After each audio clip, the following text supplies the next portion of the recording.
Garden Centre telly, and it's gorgeous day, and feels like a real privilege to be here in these really difficult times in tier 3, and we're still here all together gathered. There's some amazing things going on, so if you're watching this live and you're anywhere near human, you can get down.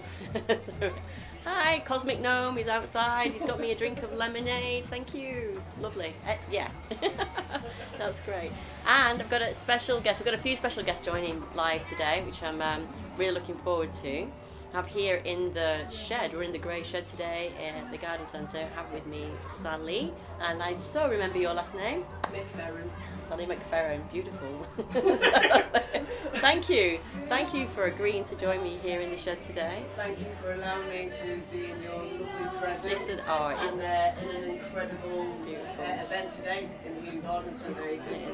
You're going to wish for sun, singing, electro swing, a shed, and the company of like the near TV. Do you know what I mean? It's just magical, isn't it? Like, we're just literally in bliss, really. And we've already had some amazing conversations this morning, haven't we? Just really sort of tuning into talk about self-care. Self-care, yeah, and the spirit of that, and and the particular importance of that, especially in these times. But before we talk a bit about that, Sally, can you share a bit about some of the incredible? I know there's so many things that you do, but just share a bit about what's your passion at the moment and what you're sharing. So my passion is mindfulness and well-being, and I teach online now through COVID sessions to people to help them, calm themselves and learn techniques to reduce stress, so that they can be a bit more in control. And I just think it's really important that we should take this time where it's slow, to really, although there's a lot of fear-based energies about what's happening out there and the confusion that we're experiencing. We're taking this time to go, well, actually, what about me? And focus. And I think let's really spend this time over the Christmas festive period and do some breathing, be out in nature, spend time with people that you really want to be able to, and actually what the guidelines allow you to. But and make peace with yourself. I think that's really, and that's the best gift you can do, is be present. That's massive. Like that sense of like making peace with yourself. I watched something the other night saying that all these things that have been switched off in society, the doing, the travelling, the eating out, the shopping, the striving, all those sort of functions have been switched off, like ego functions. With the opportunity then for us to find that peace within us. Because I was even saying to Sandra, I was thinking about next year not actually getting presents for people, because actually the anxiety that you have of going, I need to do this and I don't want to let someone down, but I know that they wouldn't want you to feel the anxiety that you feel. Yeah. So it's just like, and actually, if things are coming from a beautiful, place, if you're, wishing someone, that best, but actually you're doing something completely for yourself. Yeah. And like, giving the gift to yourself of being there, and I think peace is about, what I realise is there's a lot of forgiveness people have to give to themselves. Yeah. And they don't even realise that, there's a lot of, I haven't done this, I haven't achieved this, and it's like, forgive yourself, you just keep going. And there's a lovely Chinese proverb that I came up on a feed again, and it was saying that, the problem is keep on going. There's nothing wrong with taking that step, it's standing still. But when you stand still, then you've stopped, you're not growing, you become stagnant. And sure, it's time to rest, but having that essence of just, doesn't matter how slow, you're still getting to your destination. I love that, because society gives us like a sense of, I don't know, illusionary urgency, like we've got to be somewhere, out there somewhere, and we've got the chance here to like realise that we don't. Definitely. Where are we going? What are we all doing? What can people do who might not have even thought about these things, or they just might be like, just waking up to this sense of doing something for themselves, making that space, having permission to do that? What's a really good starting point, and where can people get that information from to even get on that journey? I think there's loads of great things out on YouTube. Definitely recommend breathing techniques. I think if we can start from the beginning, which is breath, and learn some different techniques, you can do breath for anxiety, breath for stress, and it's free. And like all you have to do is type it in on your phone or ask someone. Or just being more aware of your breathing. Definitely self-massage. Just been talking about that on the hands with the oil. Be creative. Use like an oil. You can use like even an olive oil or anything. Just something, a substance that you can massage your hands. And think about spending time massaging your knees or the joints. Think about yourself and have that time while you're watching Netflix. Oh yeah. Having conversation, listening to music, being with friends. Taking in the vitamin D, and then just spending time with people that you care about and singing. Oh yeah, singing's good. Singing is good for the soul. It's a good massage. And if we can't get together and do that, then there's ways of doing that on Zoom and on the internet and getting into sort of groups. Or create one, make a group where we can sing together. And the breath being so important. I think it's like one thing that what I've realised is some feedback I got from people was a lot of people were saying. People that are more isolated because they have to be because of the illness. And I say, okay, so if you place your hands on your heart, so just round there, and you hold it there, and you're looking for about 20 seconds. So on a science basis, we're releasing some chemicals in our body called oxytocin. And then as you take a nice deep breath, breathing in through your nose, all the way down to your belly. And as you breathe out, imagine that energy that is feeding all the way back up your arms and back into your heart through your hands. So in essence, what we're doing is we're giving ourselves like an internal hug. And I think so many people who are feeling isolated right now or lonely, this is a way of, feeling. And I think self-massage is it's not gonna replace that connection that you have with others, but it's gonna remind you of the importance of touch, that you have the power to, self-massage and touch as well appropriate. The more you hold that, it's just a nice sensation. Lovely. That is a perfect starting point. So it's just a nice such a lovely meditation. And it's a lovely way, just breathe for 5 minutes. Gorgeous. And if you're in the sun as well and you're getting the rays, like we are right now. It's lovely. Different sounds, different tracks, and you're totally present. It's the best. It's a wonderful, simple technique. And it's also allowing us to tap into that deeper knowing that, we found out that these connections out here can be stopped. We can't always have that, but this connection within is forever. That's a permanent sense of belonging, like within us. And we just slow down enough to focus in and really get that. Yeah, definitely, and I realised that I must take more care of myself. That's definitely, I realised I want to help people help themselves, so that they are accountable for looking after themselves, so that that they're free. And if we look at nature, birds have to jump out the nest and fly, or else they don't survive. Animals have to go off and learn, and we're very stuck in this kind of not self-indulgence, because there's a lot of love and care, but we need to be accountable instead of going for a fix from someone else. And that's good at the beginning. It's great to get nurture, but when we learn to be our best friend and our parent ourselves, then that's really important. Self-acceptance and definitely self-acceptance. Just dealing with that permanent kind of sensation of guilt that we can have emanating from somewhere beyond. We can really start facing into that and start letting go of that. But engaging with guilt and saying, why am I feeling guilty? Because it's not. Is it other people's guilt that I'm taking on? Is it other prejudice? Is it my social conditioning? Or just things not meet my value? Or maybe that's something. And it's communication. So it's like, okay, let's get to know my emotions, and let's get to engage with them, and you give that amazing therapy to people. But it's like people don't ask themselves those type of questions, and if we could learn to ask ourselves, how am I today? Am I doing well today? Checking in. It would help so many people. instead of getting hopeless about what we think we can't control Overwhelming. and what's going on and feeling like we can't do anything, that is something that we can do. Why am I feeling overwhelmed? Well, because it's a big project. Okay, so what are the small things that I need to do? Well, I know I need to do this. I need to email that. Okay, so what would you like to do first? What's your priority? Well, I'd like to do that one. Well, that's my priority. Okay, so let's do the one you like to do, and let's get the priority one done today as well. So Break it down. yeah, and then because you've engaged in that conversation, it's like I can do that with myself. I don't have to wait for my partner or my best friend. Mm-hmm. Yeah. You can't give you their time because they're busy focusing on theirs. Yeah. And then you don't feel so jealous that they're, why aren't they giving me their time? I'm accountable. Yeah. Because I'm the best friend. That's gorgeous.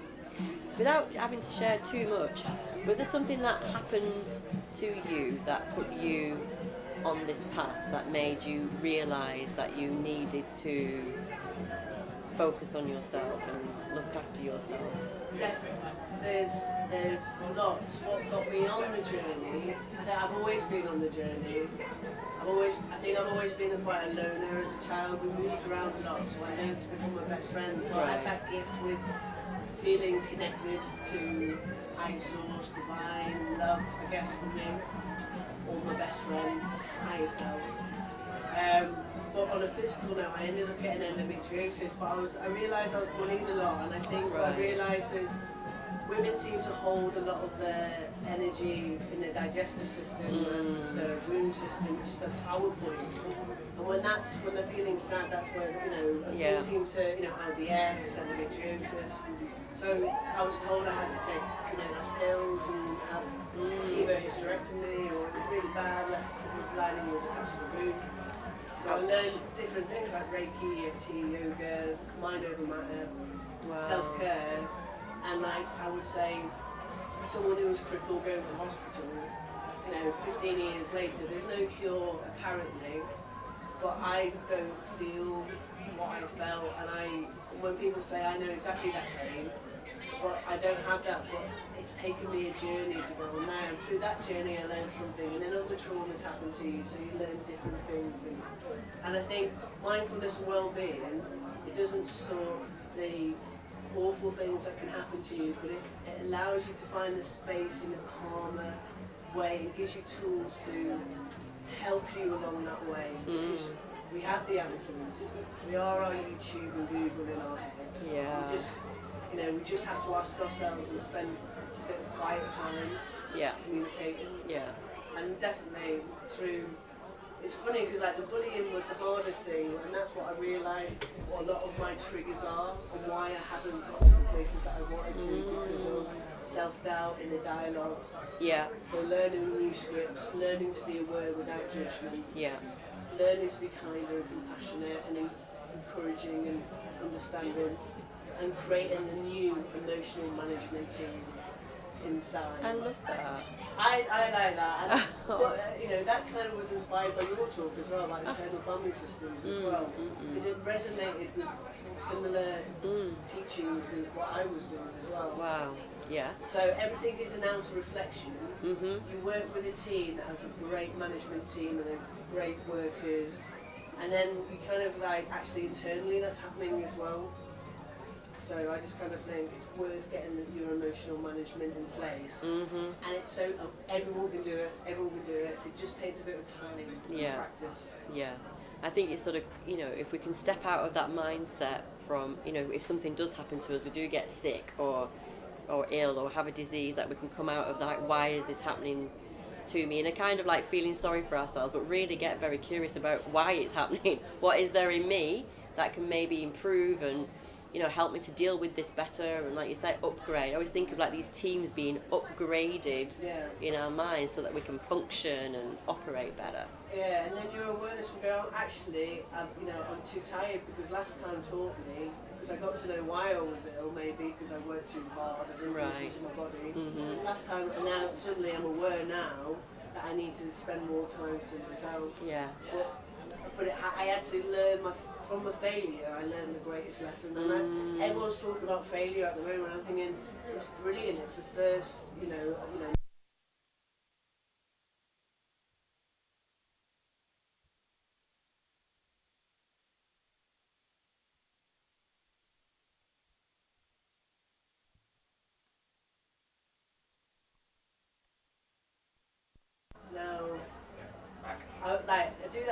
set yourself up for success, but and usually I do this way before early. We're back on? Brilliant. Okay. Do this thing called set yourself up for success. So as soon as you wake up, have a really nice sustained attitude, like you're setting up your motorbike for the day. But before we come to the end of 2020, start setting yourself up for 2021. Like 2021 for me was the most rewarding year. Like, This year has been. Yeah, but I'm setting it up as if it's Oh already right, happened. you're speaking like it's already happened. Love it. Because I always do that every year. So like, you know, Yeah. 2018 was the best, and it was 19 was amazing, and 2020 was successful, and it was successful for me in lots of different ways of growth and development. So that's I know I'm beaming the success of 2020, but now I'm going. I want rewarding. Yeah. You know, I want to reap the benefits and really. Yeah. And you know, the reward of my health being better, the reward of having a house with my partner and moving to the next stage of our relationship and that kind of growth and development. You know, I want these rewards. We've worked hard at our foundations with business, with my personal growth. You know, I'm ready to step as if it's already.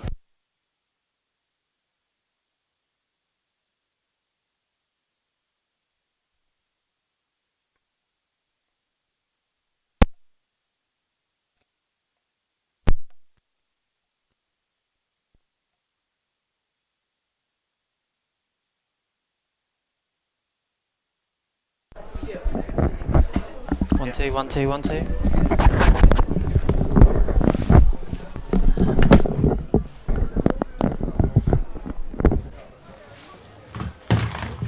How we doing? How are we doing for time?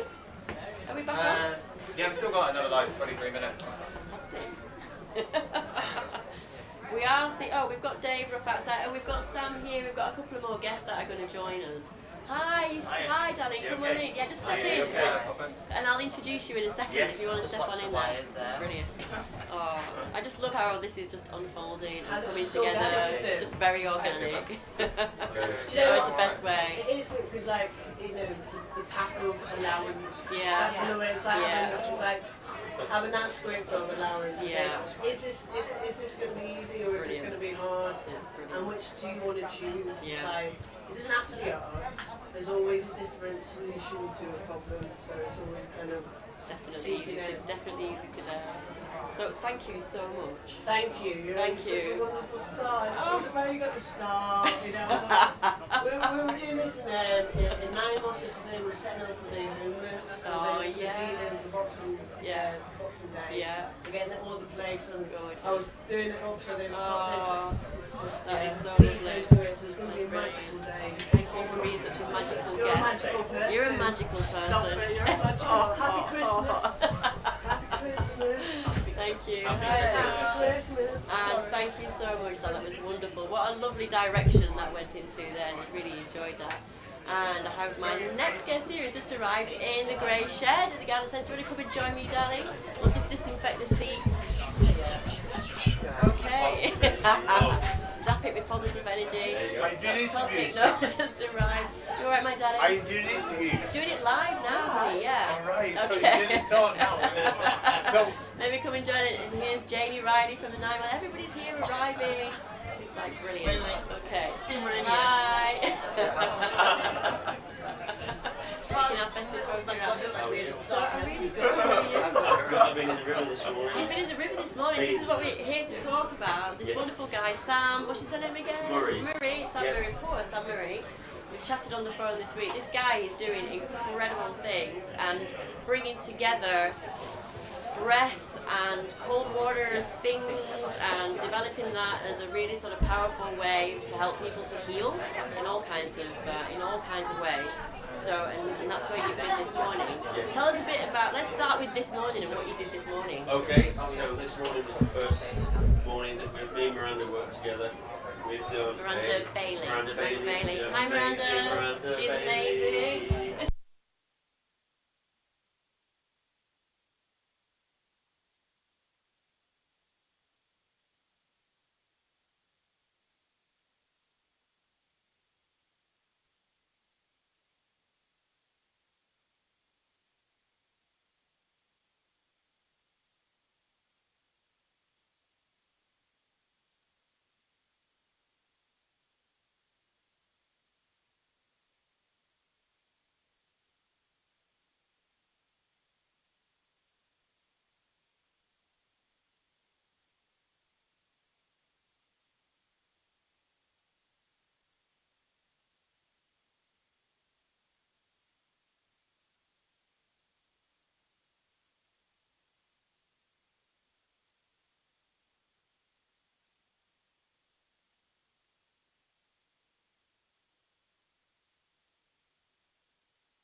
how do people like look? I wondered if like it did something to like literally the neural network and sort of waking up into a different realization. What was it like? It was like everything I'd ever known already. I knew it was all inside me, so I started to look at stuff on YouTube. And looking at ancient Greek philosophy for some reason, and I went, Oh, I know that. wow. Whereas I would have thought that's above me. But Yeah. I went to a pretty normal school. So it was confirming something like Yeah, it was like, that's all common sense, isn't it?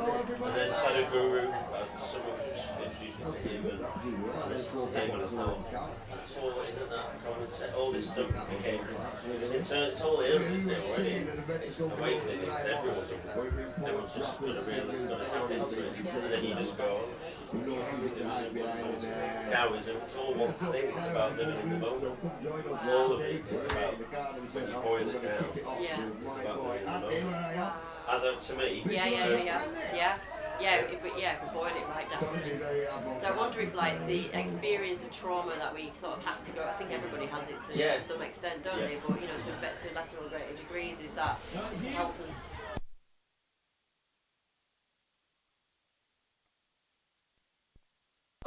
Yeah, this audio has just been really kind of it's messing with us. All right, okay. All right. Thank you so much, Dean. My Doing such a good job. So that kind of painful journey and those painful things that we get exposed to eventually, when we figure out what that thing is. Because for other people, it's, I don't know, it's.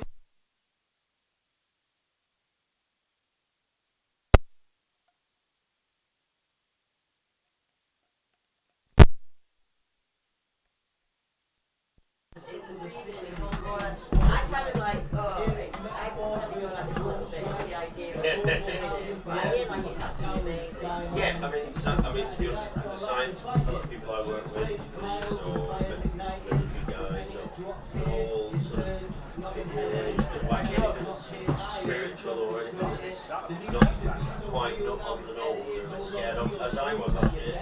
I would have said it's a bit weird to have. So the breathing, the breathing and the cold water is brilliant. Thank you.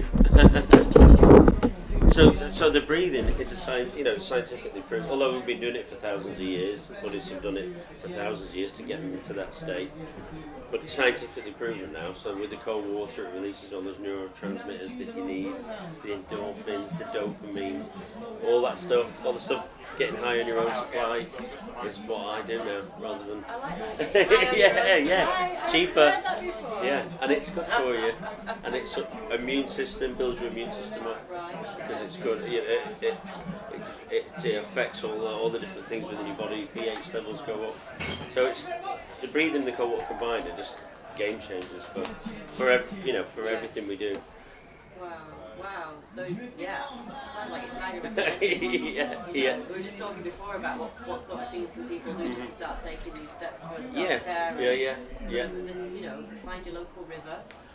Well, safely, I always make sure you're with someone who can swim. And this is important. So like if people do want to try it, I suppose it's your own shower in your own bath, but if people wanted to get outside and what would you suggest? That they join you I'd recommend group or something? Always join a group. Always make sure that what you're going to is safe. Always make sure you've got floats. If you can't swim, make sure there's more than two of you. So it's really important aspect, the safety side of it. But there is groups you can join, open water swimming groups, or you can join us. To go on our Facebook, consciousconnection.org. .uk. That's what we promote that, and we do it every weekend now for our January. Me and Miranda are going to be in Brabbins Park Recreational Centre doing breathwork workshops, explaining the health benefits, so the science behind it, and then taking everyone down into the river, and then getting them in. And they were all in this morning. 10 of us went in, and there was a young paratrooper guy, he's a big guy, and he's helping me coach now. And this dog, someone's dog jumped in and went off, it's carried off, so me and Gavin stripped off straight in, so we saved the dog this morning. And the dog bit Gavin. The dog, it bit him as he was getting it out. So, and then he chucked it to me, so that the dog was, then I chucked it to the owner. But we were stripped off, ready to go in. I just took the beads off, they're not going in. So we went straight into it. We saved a dog this morning on our daily routine. That's amazing. Wow, saving lives as well. We're live now, Dave. Come on, sit down. Be joined by Dave, he'll come and sit here in his Hi Dave, you okay? Good. Yeah, good to meet you, nice to meet you. No, we have now. Yeah. What's your name? Sam. Hi Sam. Sam, yeah, nice to Good meet to you. meet you. Yeah, and you, man. It's a big smile. Yeah, thank you. I haven't seen as many smiles anywhere as I have today. No, it's good. Yeah, I think John wants to come in as well. yeah. Just move a little tiny bit. Brilliant. Like that. Yeah, that'd be Well, great. thank you so much. Yeah, no problem. Consciousconnection.org.uk. Consciousconnection.org.uk. Yeah. If you want to find out more about breathwork and cold water, Wim Hof style, ways of healing, or if you've been in the armed forces,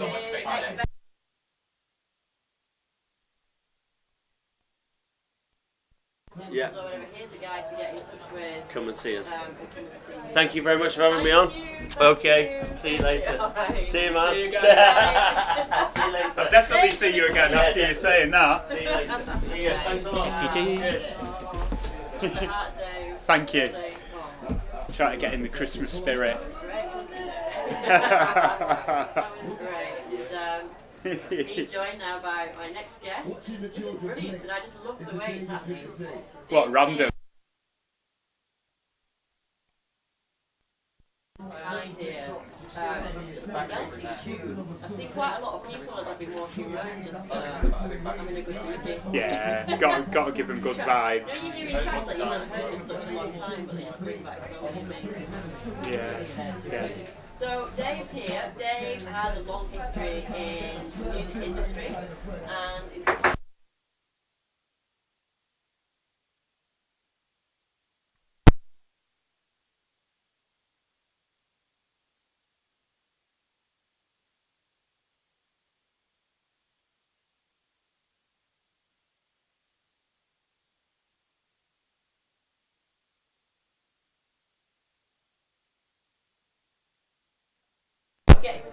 Alright, I just want to like be safe in the terms of the amount of people we can have in it. Yeah, okay, yes. Yeah. Alright, that's great. Alright, if he comes to the door, maybe we Yes. can pull him in for this. Yeah, so we'll swap out and come back in. Yeah, okay. What time are we on? We have 10 minutes, but yeah, we'll be 5 minutes either way as well. Okay, brilliant. Yeah. Alright, Great. we're on. Here we go. Brilliant. Thank you. So you still sell records and you've always sold records? Yeah, pretty much. Okay, and what drew you into that? Where did this passion for you? Yeah. Selling records? I was a kid and about how old was it? 11. Yeah. Hayes Lane in Timperley, where Frank Sidebottom comes from, at a school there, and two very young girls accompanied me to my first disco, and it was about 1980, and they were playing the Specials and Madness and all that stuff, and it was local lads who put it on in the local Methodist church, and they had their own sound system and their own little posse before I even knew what a sound system was. So I saw that, and that was like, I kept an eye on it, and then had a drum kit when I was 13, and then with all my little jobs that you used to have when you were in your early teens, I then switched up my drum kit for a big glittery silver disco console and went out and did mobile DJing when I was 14. Did you? At 14? Yeah. That's amazing. And did you talk as well? Did you like to give it? I had to, yeah. Yeah, I had to play Kylie Minogue and all sorts of rubbish, and yeah.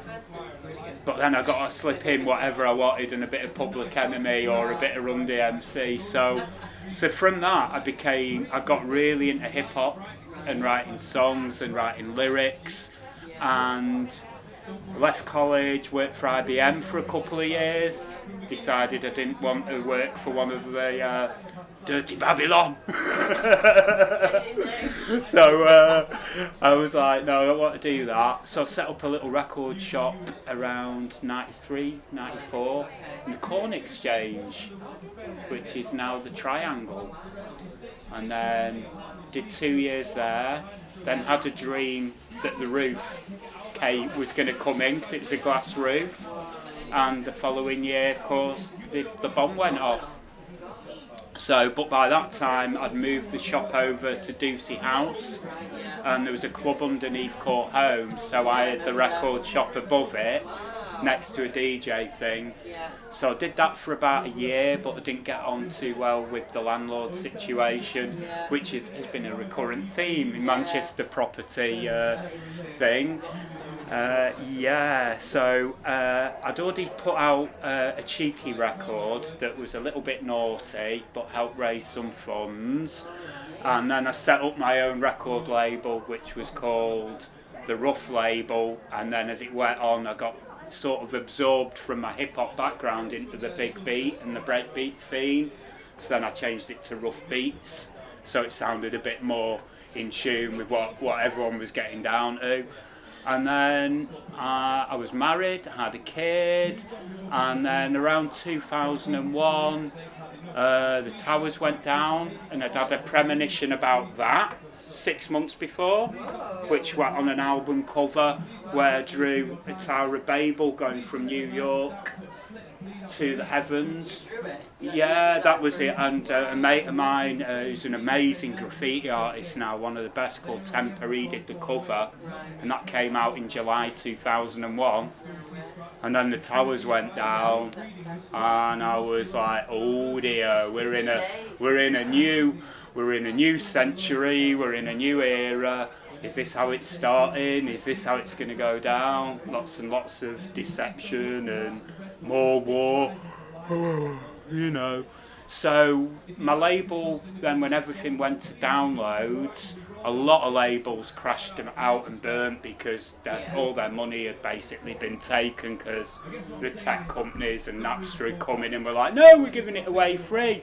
And all the musicians went, no, we don't want to give it away free.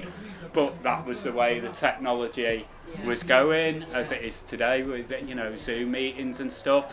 So at that point, after a very tricky 4 years, my marriage split up, and then I was very lucky that I came back to Manchester and was absorbed into the free party situation that was going on. So I was a part of a wonderful bunch of people called Stumblefunk, who went out doing free parties with the best vibe I've ever seen in my life. Everyone took care of each other, everyone chipped in. If there was any nonsense, it was sorted out. Even sometimes police and rangers would be happy because they knew we were going to clean up the area better than it was when we arrived.